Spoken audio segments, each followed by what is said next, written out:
Nous vous conduirons à Tafiré, ville de la région du Ombol au nord de la Côte d'Ivoire, pour découvrir les atouts et surtout la beauté de cette localité.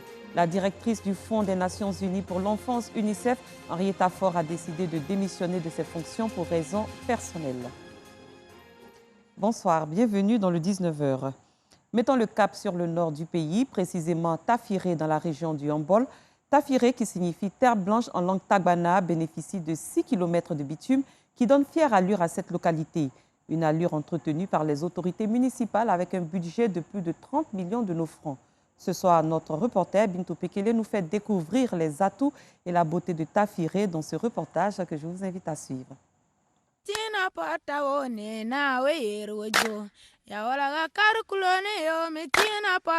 Tafiré ou encore terre blanche dans le nord du pays, précisément dans la région du Ombol. À l'entrée de la ville, la statue du vaillant paysan, symbole de l'agriculture, principale activité des populations. La voie principale qui traverse la ville en allant à Ferké ou à Niakara est parée de lampadaires et donne juste envie de découvrir la ville. Entre deux poteaux électriques, des arbustes en pleine croissance. De gros camions et leurs remorques traversent la ville la longueur de journée à destination ou en provenance des pays voisins. Aux abords et au milieu de cette voie internationale, un terre-plein pour maintenir le bitume en bon état. Impossible de stationner, seule la gare routière fait office de parking. Tafiré a fait sa mue pour épouser l'allure de ville et cela réjouit les usagers de la route. Par rapport à ce que j'ai connu déjà, c'est déjà mieux. Très beau, c'est bon. C'est appréciable, c'est aussi un modèle. Voilà, un modèle de développement. C'est encouragé, quoi. Vraiment, c'est beau à voir. Tout est lumière, surtout quand il fait nuit. On a l'impression d'être à Paris. Toutes les fois que je passe, tout est bien et personne ne me dérange. La ville bénéficie de 6 km de bitume, ce qui facilite l'accès à certains points focaux. Un bonheur pour la population. Quand je rentre la ville là, je suis très contente. La ville là, c'est bien éclairé. Avant, il n'y avait pas de lumière. Quand tu viens en ville là, c'est pas trop ça. Mais maintenant, quand tu n'as pas envie de partir à la maison. Je suis fière de Tafiré. Je suis très fière de Tafiré. À la tombée de la nuit, Tafiré brille de mille feux. Embellit et assainit sa ville, une priorité pour la mairie. On met beaucoup d'argent, mais on préfère ça comme ça que d'investir l'argent à des festivités qui ne rapportent rien à la population. Notre mode opératoire, nous avons 15 femmes qui balayent les rues à partir de 6 heures. Et puis aussi, on a 4 jeunes qui font l'enlèvement des ordures ménagères. Mais notre grosse difficulté, on n'a pas de chargeuse. Et puis on n'a pas aussi une décharge en tant que telle. Vraiment, si on avait tous ces moyens-là, je crois que Tafiré serait encore plus belle. Tafiré, la ville blanche, la terre du brave paysan, est aujourd'hui une fierté pour ses filles et fils vivant à l'intérieur et à l'extérieur du pays. Tous veulent se bâtir une demeure ici, les chantiers rivalisent de grandeur. Tafiré reste surtout la destination propice pour les amoureux du beau et de l'agréable à voir. Les élèves de l'EPP Azaguié, gare 3 A et B dans la région de l'Agné-Bitiassa ne feront plus de double vacation. Ils bénéficient désormais de 6 nouvelles salles de classe. C'est un don de la famille Bakayoko en l'honneur de leur père, Feu Mamadou Bakayoko, inspecteur de l'enseignement primaire. Georgette Hidou. 6 salles de classe, 4 latrines modernes, un bureau de directeur et une salle informatique équipée de 13 ordinateurs. Ce sont entre autres les dons faits à l'EPP Azaguié Gare 3A et B. Un geste de la famille Bakayoko. Notre père qui a servi dans l'enseignement, et comme on sait que l'école c'est le temple du savoir, je pense que quoi de plus normal pour nous d'offrir une école à cette ville afin de faire la promotion, disons, de l'éducation. J'ai décidé de lui rendre hommage en ouvrant une école et en faisant don à la municipalité d'Azaguié, que l'école porte son nom. C'est un don que je fais pour l'éducation des enfants d'Azagué. Je sais que si mon père vivait et qu'il avait les moyens, il l'aurait fait. L'EPP Azagué Gare 3 A et B comprend 960 élèves qui apprécient fortement ce geste. Ça me plaît, je suis contente parce qu'avant on faisait 12 vacations, mais maintenant l'école a changé. En tant que parents d'élèves, nous sommes très contents. Nous sommes très contents. On aura assez de classes ici pour nos enfants. Maintenant que nous avons eu la grâce de recevoir cette école, nous ne pouvons dire que nous sommes heureux, plus qu'heureux, parce que nos enfants désormais vont avoir le même temps d'éducation, le même temps d'apprentissage que les autres enfants de Côte d'Ivoire. La cérémonie de remise de clés de ces nouvelles salles de classe a eu lieu en présence des autorités politiques, administratives, coutumières et religieuses. Grâce à vous, à votre sens de la générosité et de la solidarité, des enfants d'Azagué s'instruiront dans ces classes et s'éloigneront par la grâce de Dieu de la délinquance pour devenir des citoyens de qualité. Cette cérémonie a été meublée par la remise de prix d'excellence aux 10 meilleures jeunes filles de l'école. Elles ont reçu chacune la somme de 50 000 francs CFA. Dénommé Awa Bakayoko, ce prix vise à encourager la scolarisation de la jeune fille dans la région de l'Agnébitiassa. L'EPP Azagué Gare 3A et B portera désormais le nom de Feu Mamadou Bakayoko, inspecteur d'enseignement primaire pour sa contribution à l'éducation nationale. La cérémonie a pris fin par la coupure symbolique de ruban et la visite des salles de classe.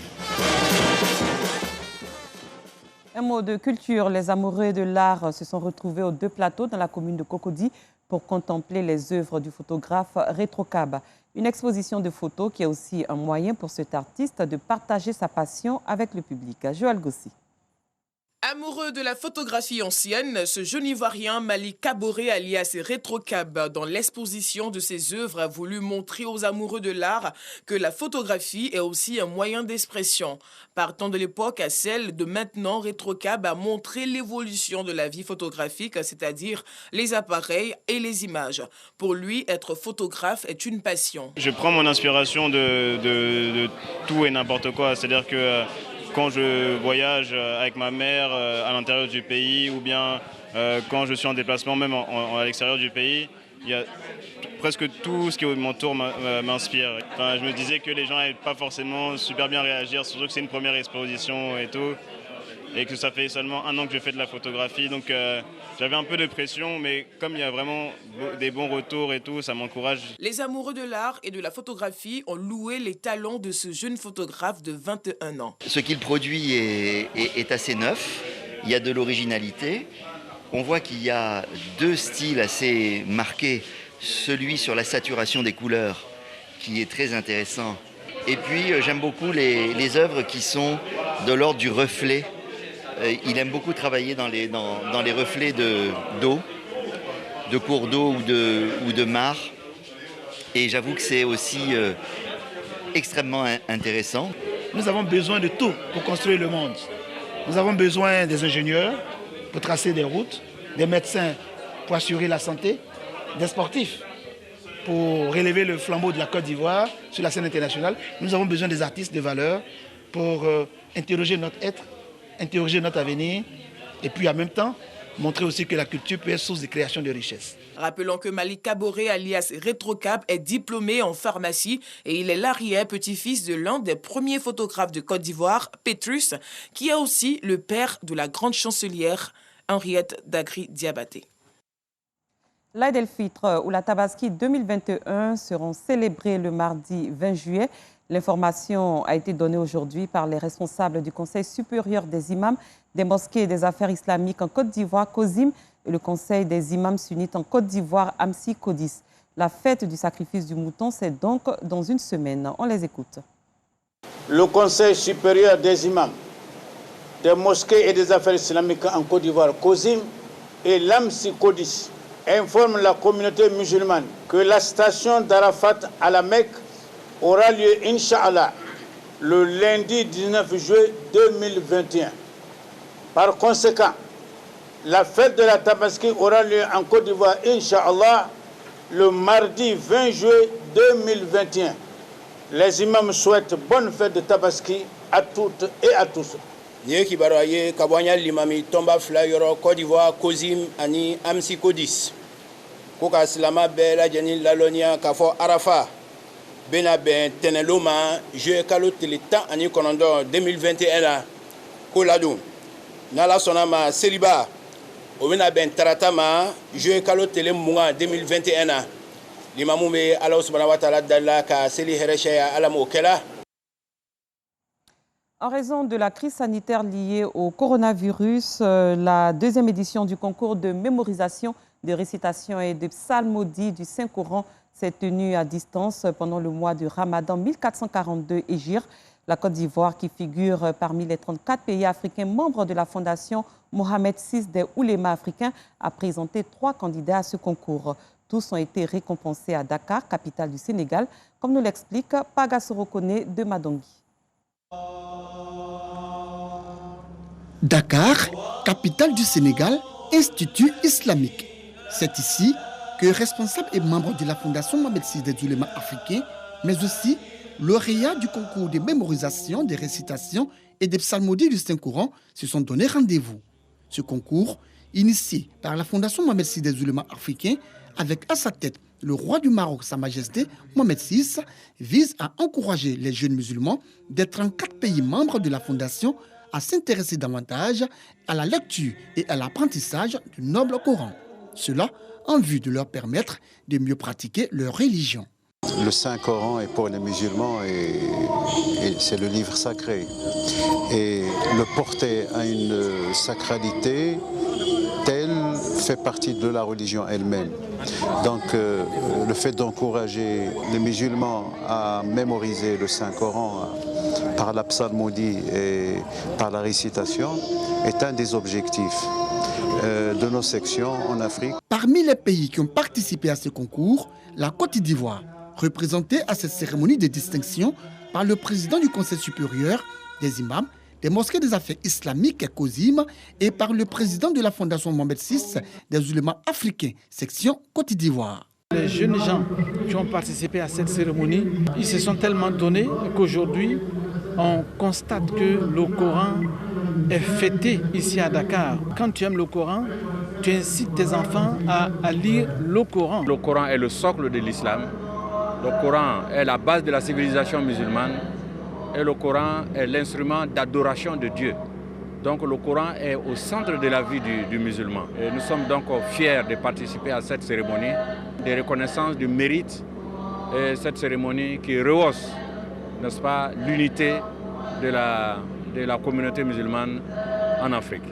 Initialement prévue pour se tenir au Gabon en mars 2020, la finale de la deuxième édition du concours de mémorisation, de récitation et de psalmodie du Saint-Coran s'est finalement tenue dans les pays respectifs membres de la Fondation à cause de la crise sanitaire, la Covid-19. Cette fondation comprend 120 théologiens provenant de 34 pays, dont 4 de la Côte d'Ivoire.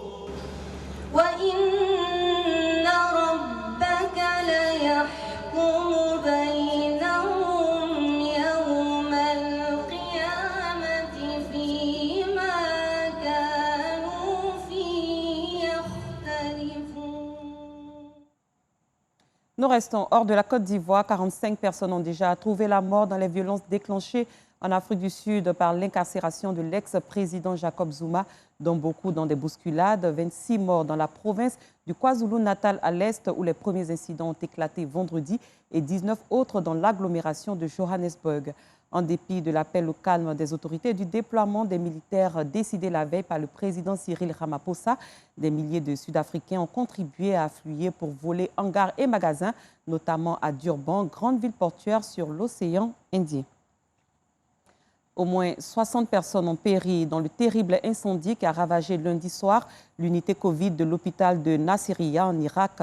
Sur les 60 corps carbonisés reçus à la morgue, 39 ont été identifiés et remis aux familles. Le bilan pourrait encore croître, certains patients n'ayant pas encore été retrouvés.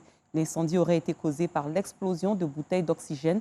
Le directeur de l'hôpital et le responsable sanitaire de la province ont été entendus par la police et suspendus par le Premier ministre Moustapha Al-Kazimi, qui a également décrété un deuil national de 3 jours pour, je cite, les martyrs de Nassiriya. La directrice du Fonds des Nations Unies pour l'enfance UNICEF, Henrietta Fior, a décidé de démissionner de ses fonctions pour raisons personnelles.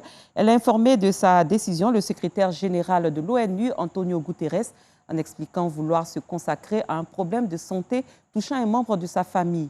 Henrietta Fior, une Américaine de 72 ans, avait pris ses fonctions le 1er janvier 2018 et restera en fonction jusqu'à la désignation de son successeur.